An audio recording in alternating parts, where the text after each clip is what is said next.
Si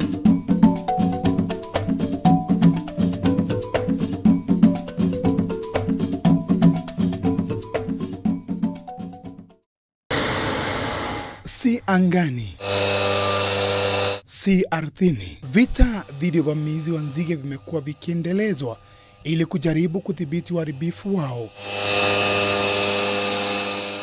Juhudi hizi zimekuwa zikiendeshwa na serikali kwa ushirikiano na shirika la chakula la kilimo la Umoja wa Mataifa FAO pamoja na mashirika mengine.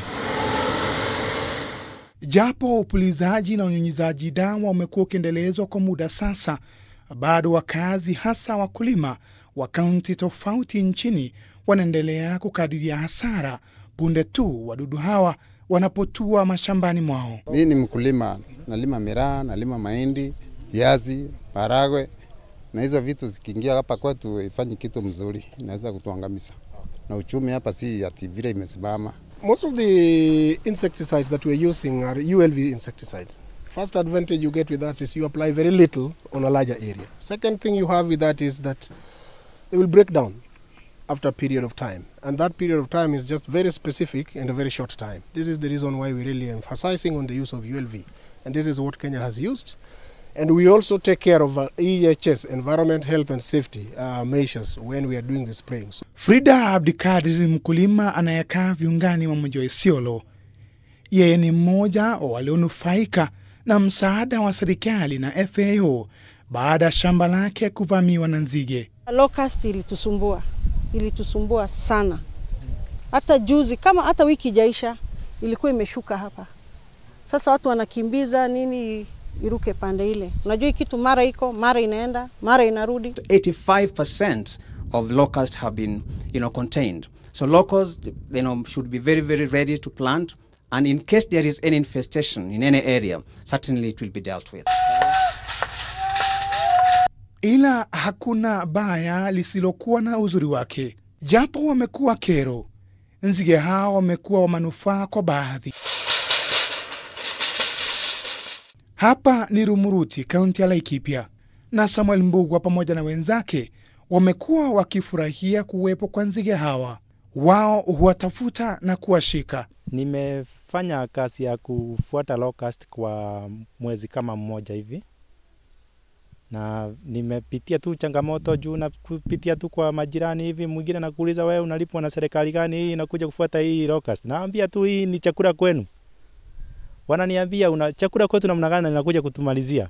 Nawaambia tu ukiweza kushika kilo moja utanunua shilingi 50. Njia moja inawasaidia kutambua waliko nzige ni mahali palipo na ndege wengi. Serikali inaipiga dawa, lakini sasa unajua ikipigwa dawa tu wewe sema kitu lakini unasikia tu kwa roho yako unasema tayari nimefutwa kazi.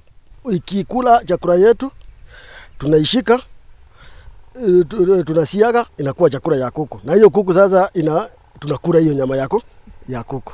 Sasa ile ilitoka kwako na imerudi kwako. Judy Mudhoni alifanikiwa kuwanasa nzige wachache walipovamia shamba lake. Tuna time wakati ziko kwa wingi, sikilala kwa chini, ndio unakibia na neti, unachika. Hapa nzige ni biashara. Kupimwa kwa kilo kisha malipo kufanyika. Sasa ulipata kilo 4.5. Skila Ann, ambaye ndiye mwanzilishi wa mpango wa kununua nzige, anawasiliana na kundi lingine lilo maeneo na nyuki ili kujua iwapo wamefanikiwa kupata nzige.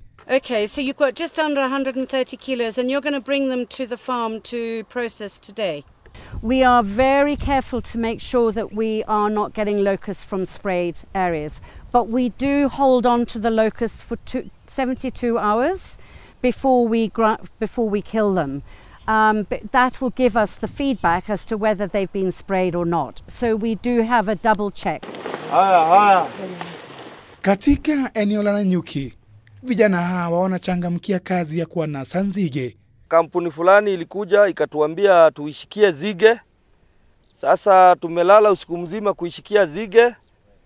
Tumeshika zige karibu kilo kama 200. Tuseme hiyo ni 1000 kadhaa tumeshika ya nzige, na tulikuwa wengi, tulikuwa watu kama 5 hivi. Harvesting time it is from 6:30 evening until around 7 in the morning. they're not moving at that time, ndio hiyo wakati unaweza shika, lakini saa hizi ikishapata joto kidogo zinaruka. Tungeomba serikali badala ya kupiga hizi vitu dawa itupee kazi kama sisi vijana, ikuwe kama kazi kwa vijana. Juu naona kazi kwa vijana inaelekea kuisha. The first idea hii project ni kusupport host community. Host community in that the donor, the DCA, Dan Church Aid. Hii ni pesa imetoka kwa DCA. DCA ina support refugee camp in Kakuma, Turkana County. But sasa ikasema pia kusupport locals around those areas ni kuleta project kama hii, kitu kama cash for work, where people go and collect harvest locust and bring harvest inaipimwa and they are paid. Nzige wakishanunuliwa, shughuli ya kusaga inaanza.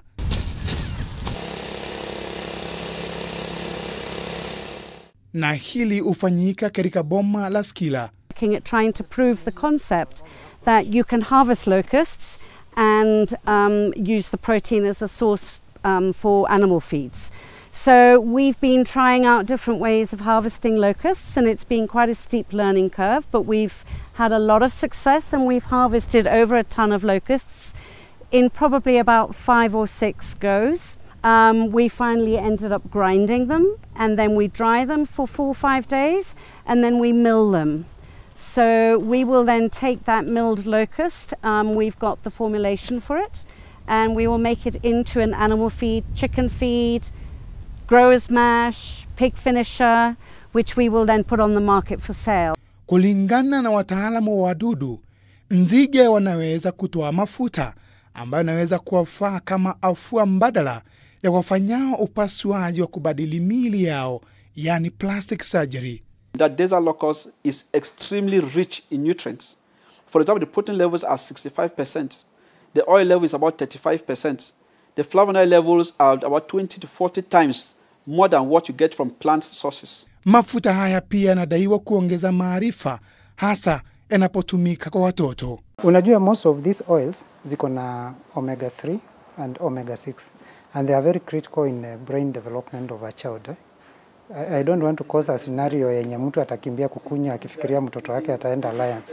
But basically on average tunasema ina improve the intelligence, the wisdom of the child. Haya yanayofanyika ni kwa kiasi kidogo tu, ila shughuli hii iwapo itakumbatiwa kote nchini inaweza kuleta manufaa kwa kiasi fulani. It's been quite interesting how quickly and enthusiastic a lot of the people have got. Some not so, but we've had a very positive response. Community watakuwa na kazi, kwa sababu vijana wenye wana kazi watakuwa wanapata kazi ya kufanya jioni, wanakuja wanaishika. Ukishika kilo yako kama 100, uko na riziki ya siku. Huku serikali ikijizatiti kupiga dawa na kuwaua nzige, wenyeji wa eneo hili wamepata kitega uchumi. Dan Kaburu, K24, makala ya Sauti ya Mazingira kutoka kaunti ya Laikipia.